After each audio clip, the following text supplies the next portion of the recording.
Bueno, llegó el momento de aprender a resolver inecuaciones no lineales, pero la idea de este video, de esta primera parte, es dar una serie de tips, de observaciones, de cosas que van a ser importantes al momento de resolver inecuaciones de este tipo, y recordar algunas cositas que les van a facilitar la resolución de los ejercicios o cuando vean que hay algo que quizá es un poco raro o complicado. Así que partamos con estas observaciones a modo de introducción. Lo primero es entender en el tema de las desigualdades, qué pasa si al despejar una desigualdad dejamos el cero en un lado, ¿cierto? Y llegamos a que el número es mayor que cero. O sea, aquí colocamos un X, pero en realidad nosotros vamos a trabajar con expresiones mucho más complicadas, mucho más extensas. De hecho, en muchos casos de expresiones incluso factorizadas. Entonces, entender de manera sencilla que cuando yo tengo que X mayor que cero, estoy diciendo que esa expresión, ese valor es positivo. Y por el contrario, bueno, es negativo, si es menor, ¿cierto? Y si es mayor o igual, puede ser positivo cero, lo incluye, y el menor o igual es negativo cero. Y recordar esas cosas de cuando pintamos el punto en el gráfico o cuando el intervalo podía ser cerrado. Ese tipo de cosas no cambian, aunque hay un detallito que después lo vamos a tener que tratar, porque vamos a empezar a trabajar con fracciones. Después, a ver, hay algo importante con la ley de los signos de la multiplicación o la división. Creo que todos lo sabemos, que signo igual es positivo si tenemos dos, ¿cierto? Y signos distintos es negativo, ¿cierto? Si tenemos dos valores. El tema es que nosotros vamos a trabajar con muchos más signos. Entonces, esto es algo que uno igual más adelante ustedes se van a ir acostumbrando, pero en realidad uno tiene que entender que si yo tengo varios signos, el único signo que realmente cambia las cosas al multiplicar o dividir, da lo mismo, incluso el orden da lo mismo, entender que al multiplicar o dividir expresiones, el menos es el que cambia, el menos es el importante. Porque si siempre multiplico por un más, jamás va a cambiar la expresión. Entonces, en realidad, si nosotros tenemos una serie de signos, lo voy a colocar aquí abajo, multiplicado, dividido, y puedo tener millones de signos. Por ejemplo, lo que va a importar en realidad son los menos. Y si tengo un número de menos par, el valor es positivo, ¿cierto? Porque están agrupando 2 por 2. Y si tuviese una cantidad de signos menos impar, el resultado es negativo. Entonces ese tipo de cosas va a ser súper importante al momento de trabajar las inecuaciones no lineales. El tema de los signos. Ahora vamos a pasar, borramos esto.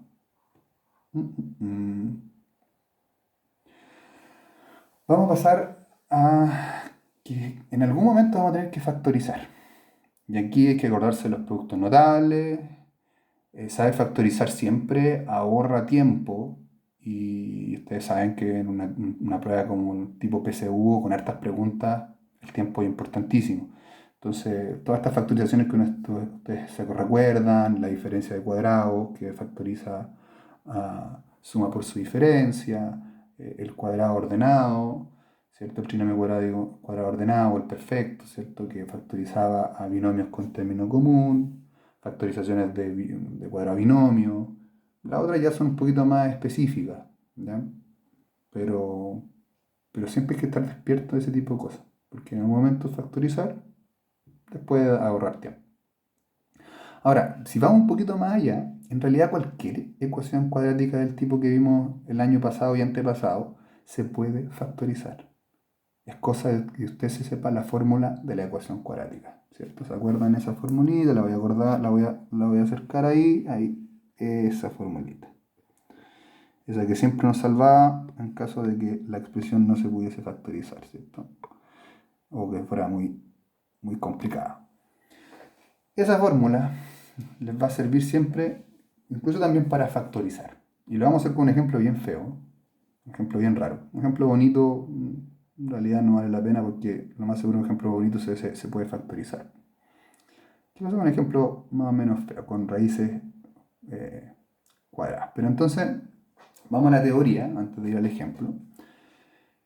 Si nosotros sabemos las soluciones de la ecuación cuadrática y les damos, como siempre, su expresión x1 y x2, esta siempre puede ser factorizada de la siguiente forma. En uno de sus factores vamos a colocar el coeficiente a, que está al lado del x cuadrado. Y después factor de x, la variable, menos el valor de la solución, multiplicado por x menos el valor de la segunda solución. Y nos podemos dar cuenta que hay tres factores. Y eso siempre se puede hacer. Un detallito, si la solución, por ejemplo, fuera negativa, digamos, por ejemplo, que x1 fuera menos 5, esta expresión pasa a ser positiva. O sea, esto quería menos menos, entonces esto quedaría x más 5. Ese pequeño detalle es para que después ojalá no cometan esos errores.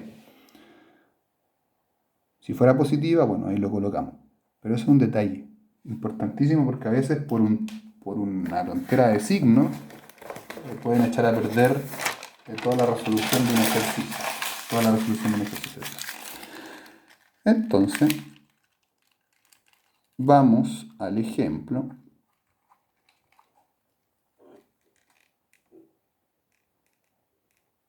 Entonces, vamos a un ejemplo. Hay una ecuación cuadrática, la vamos a acercar. Ecuación cuadrática. 2x cuadrado más 5x menos 4 igual a 0. Ya guardamos la a que vale 2 para más adelante. Resolvemos la fórmula, bla bla bla, lo reemplazamos, ustedes ya lo saben. Entonces, si se dan cuenta, voy a borrar un poquito esto porque si se dan cuenta, la raíz es de 57. Entonces, bueno, una raíz compleja, no es factorizada tampoco, no puedo sacar factores dentro para sacar algo de la raíz. Y queda así. Menos 5 más raíz de 57 dividido por 2, menos 5 menos raíz de 57 dividido por 2. Entonces la factorización sería a vale 2, x menos la primera solución, factor de x menos la segunda solución. Y ahí está la factorización. No se acostumbren a eso. Un detallito, por si alguien lo quiere preguntar, ¿qué es? Aparece ese 1,2 y el menos 6,3. En realidad lo que está diciendo es que ese es el valor decimal. Yo lo saqué con calculadora, obviamente, y en algunas raíces van a tener que usar la calculadora. Uno podría quizás estimar, vamos a decir, la raíz de 57 está entre 7 y 8. Bueno, uno podría sacar el valor aproximado mentalmente. Pero aquí tenemos precisiones, un número infinito claramente, pero es bueno que ustedes consideren en estos números su valor decimal. Les va a servir bastante. Para ejemplos feos. Ya, vamos ahora con una cuarta consideración. La pregunta que uno se puede haber hecho antes, bueno, profe, ¿y podré factorizar una expresión que tenga raíces complejas con discriminante negativo? ¿Podremos hacerlo? Sí, se podría hacer, pero no nos interesa en esta expresión porque estamos trabajando con números reales. No nos interesa en este capítulo, ¿ya? Me interesa que tengan complejas. Uno podría hacer una factorización con números complejos y todo, pero eso no es importante. Lo que quiero hacerles ver es que una expresión que tenga raíces complejas, esa expresión, no la ecuación, olvídese del igual a cero, eso ya después es una afirmación que vamos a ver después, esa expresión es siempre positiva o siempre negativa. Pero nos va a servir generalmente verlo como siempre positivo. Ojalá, y se acuerdan un poquito por qué, veamos el análisis de la función.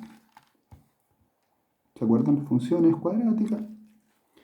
Recuerden que estas funciones no tocan, son parábolas obviamente, son parábolas que no tocan el eje X, porque obviamente no hay un valor que lo haga cero, que haga que la función sea cero, o sea que toque el eje X.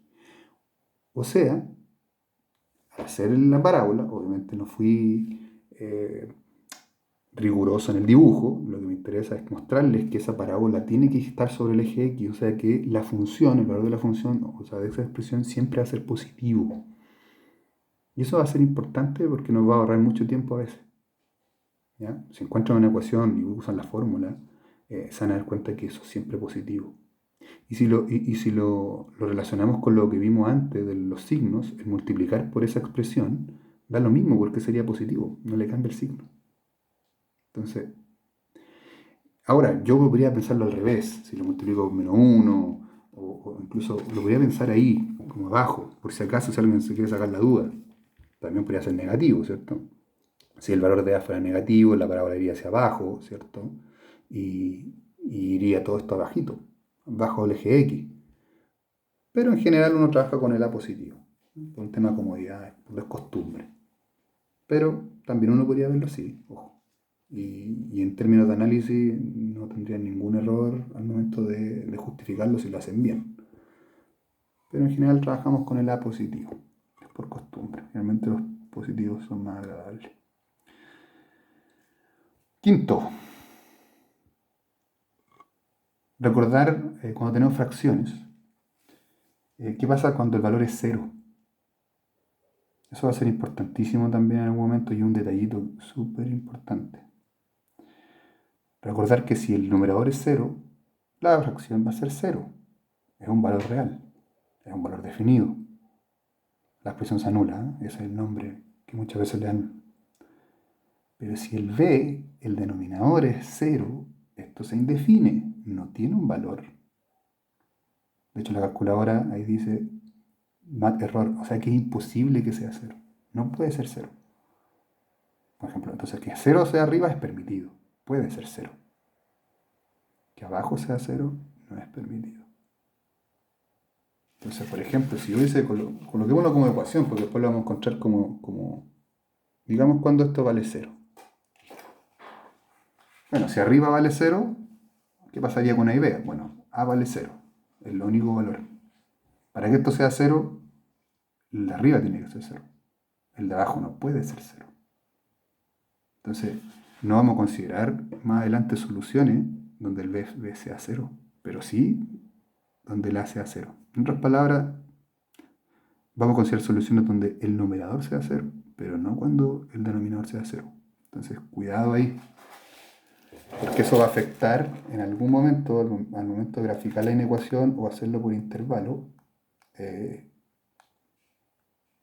el puntito sea pintado, no sea pintado, o que el intervalo sea cerrado o abierto. Última consideración, recuerden que trabajamos con conjuntos en el principio del capítulo. Hay un tema sobre el conjunto vacío, ¿ya? Y el tema de la intersección, porque en algún momento vamos a trabajar con sistemas, y los sistemas claramente van a mostrar esa intersección. Recordar que si yo tengo cualquier conjunto que no sea vacío y lo intersecto con el vacío, el valor, la intersección es vacía. O sea, si yo tengo algo y lo intersecto con nada, lo que tienen en común es que no hay nada, no tienen nada en común. ¿Ya? Y hay un ejemplo. Si B fuera el 1, el 3 y el 5 y el C fuera vacío, no tiene elemento, su intersección, o sea, lo que tienen en común es nada, no tienen nada en común. Y un detalle más, un poquito más específico, si tuviese el conjunto de todos los reales y lo intersecto con cualquier conjunto, digamos este mismo B, bueno, lo que tienen en común es el conjunto B, el 1, el 3 y el 5. Con esto estamos ok en esta parte y yo creo que ya podríamos entrar de manera mucho más cómoda en el capítulo. Nos vemos en el siguiente video.